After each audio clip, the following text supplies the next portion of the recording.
इन चीजों से नहीं पड़ता, उसकी सोच बड़ी भिन्न हुआ करती है। कल की चर्चा भी ही देखिएगा साथियों, शुरू होनी बहुत प्रबल है, ये चर्चा शुरू की गई थी। राजा जनक आज कहीं जाते जाते क्या देखते हैं, एक महिला जमीन पर मरी पड़ी है, उसके पास 6 महीने का बच्चा भूख से तड़प रहा है। लोग इकट्ठे हो गए हैं, अफसोस कर रहे हैं, एक शोक का वातावरण है वहां पर। राजा जनक के देखते देखते एक युवती आई है, उसके पास एक गागर है, हाथ में पकड़ी हुई है, नदी की ओर जा रही है। देखा वह लोग इकट्ठे हैं, रुकी, और तो रो रहे हैं, और तो रो नहीं रहे तो शोकग्रस्त हैं, उदास हैं, लेकिन ये मुस्कुरा के हंस के तो नदी की ओर चली गई है। राजा जनक को इसका व्यवहार बड़ा अटपटा सा लगा, अतएव इसको फॉलो किया। नदी पर जाते जाते पूछा, बेटा सब वहां पर अफसोस कर रहे थे, ऐसी दुर्घटना घटित हुई थी वहां पर, तू हंसी क्यों, क्या कारण है? सब अफसोस कर रहे थे वहां पर, तू वहां से हंसती हुई निकल गई। राजा साहब ऐसा होना था सो हो गया, अफसोस किस बात का, परमात्मा की करनी पर। क्या उसने अन्याय किया है, क्या उसने गलत किया है, उसके कर्मों के अनुसार ऐसा होना था, वह हो गया। पुत्र जो बच्चा जो 6 महीने का जो भूख से तड़प रहा है, वह अपने कर्मों के अनुसार अपने भोग भोग रहा है, मैं रोऊं किस बात पर, मैं शोक किस बात का करूं, अफसोस किस बात का करूं। इस दैव हंसती हुई चली गई। अब मुझे रोकिएगा मत, मुझे अपनी सूरत परमात्मा में लगानी है। मैंने अभी जाके नदी में स्नान करना है, नदी में स्नान करने के बाद ये गागर देख रहे हो मेरे हाथ में, अपने पति के स्नान के लिए मुझे जल वापस ले जाना है, जाके पति को स्नान करवाना है। स्नान करवाने के बाद जैसे ही मैं किचन में जाऊंगी, जाके भोजन लेने के लिए अपने पति के लिए किचन की छत मेरे ऊपर गिर जाएगी और मेरी मृत्यु हो जाएगी। अतएव राजा साहब मेरे पास समय बहुत कम है, अब मैं और बात नहीं कर सकती, मुझे अपनी सूरत परमात्मा में लगानी है मरने से पहले। राजा जनक कहते हैं, मैंने ये सब बातें अपनी आंखों से घटित होती देखी। जाते जाते एक बात और कह गई। राजा जनक थोड़ी ही देर के बाद रावण के घर पुत्री पैदा होने वाली है, उसकी पुत्री का विवाह, वह अपने आप को 30 मार खां समझने वाला युवती क्या घोषणा कर रही है, रावण के घर पुत्री पैदा होने वाली है और उस पुत्री का विवाह रावण के घर के जमादार के पुत्र के साथ होगा। जाओ उसे कहो इस होनी को टाल के दिखाए। राजा जनक ने यह सब कुछ घटित होते देखा तो रावण के पास चले गए। राजा जनक ने जाके कहा, रावण ऐसी ऐसी बात होने वाली है। रावण ने सुनते ही जमादार के पुत्र का पता लगाया और हुक्म दिया, पहले ब्रह्मा जी का आवाहन किया।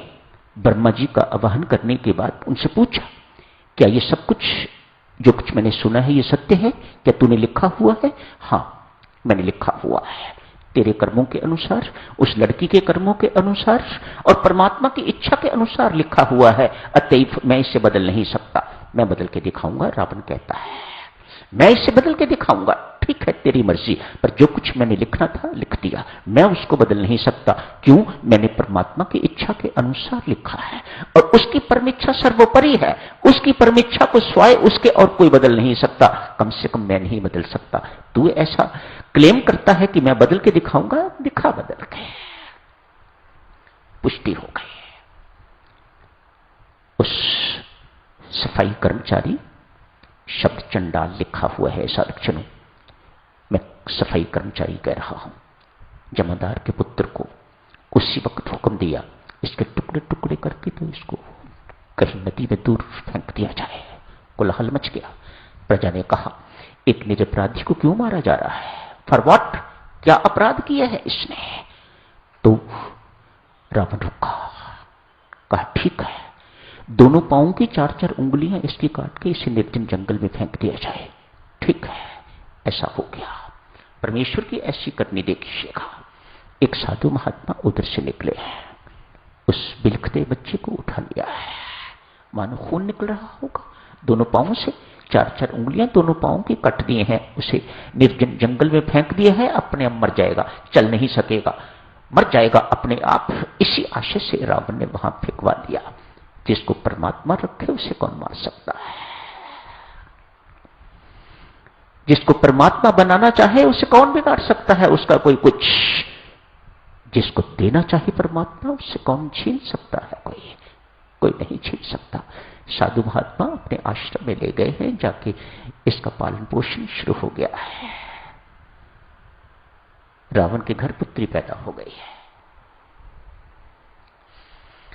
विधात्री विधाता लेख लिखने के लिए आ गए।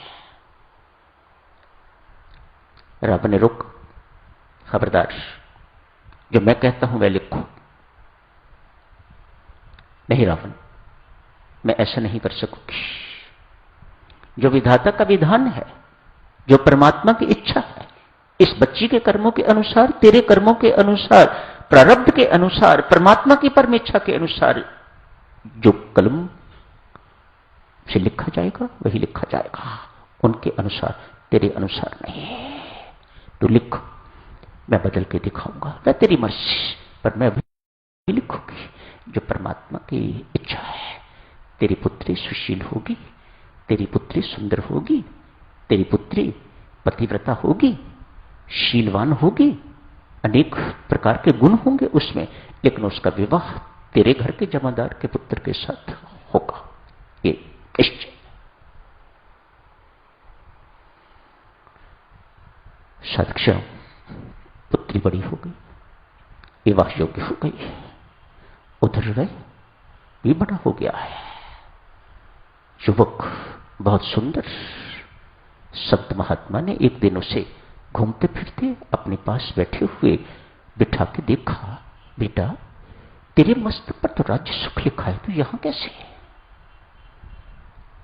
संत महात्मा को कोई बात थी, तेरे मस्तक पर राज्य सुख लिखा हुआ है, अमुक जगह का राजा बन चुका हुआ है। घोषणा हुई, जो सबसे पहले कहीं मिलेगा उसको राजा बना दिया जाएगा। ये राजा बन गया। ये लड़का जमादार का लड़का, रावण के जमादार का लड़का, राज्याभिषेक हो गया है, अमुक स्थान का, अमुक राज्य का राजा बन गया है। रावण के दूत लड़की के लिए लड़का ढूंढ रहे, पसंद आ रहा। रावण को जाके सूचना दी, ऐसा होनहार बालक हमने आज तक नहीं देखा, ऐसा होनहार राजा हमने ऐसा कभी नहीं देखा। विवाह हो गया, दोनों का विवाह हो गया। रावण उच्च स्वर से, ओ ब्रह्मा, ओ विधाता, देख मैंने तेरा विधान डाल दिया है, तेरा विधान नष्ट भ्रष्ट कर दिया है। ब्रह्मा कहते हैं, नहीं रावण, तूने वही किया है जो मैंने लिखा हुआ था। ये वही लड़का है जिसकी उंगलियां काट के छोटे होते तूने जंगल में फेंक दिया था। देख उसके पांव 4-4 उंगलियां दोनों पांव की कटी हुई हैं, ये वही पुत्र है। होने दिव्य सज्जनों, परमात्मा की परम इच्छा प्रबल तक है। जारी रखेंगे इस चर्चा को कल। आज यही समाप्त करने की इजाजत दीजिएगा। समझदार बनिएगा। दुख अपने कर्मों का फल है, दुख परमात्मा नहीं देता। परमात्मा दुख देना जानता ही नहीं है। परमात्मा के शब्दकोश में ये दुख शब्द है ही नहीं। परमात्मा सिर्फ प्रसाद देता है, आप उसे दुख मानो या जो मर्जी आपकी इच्छा है, जो उसे शब्द देना चाहो मर्जी दो, लेकिन वह उसके घर से जो कुछ मिलता है उसे प्रसाद कहा जाता है और परमात्मा प्रसाद ही देता है। धन्यवाद।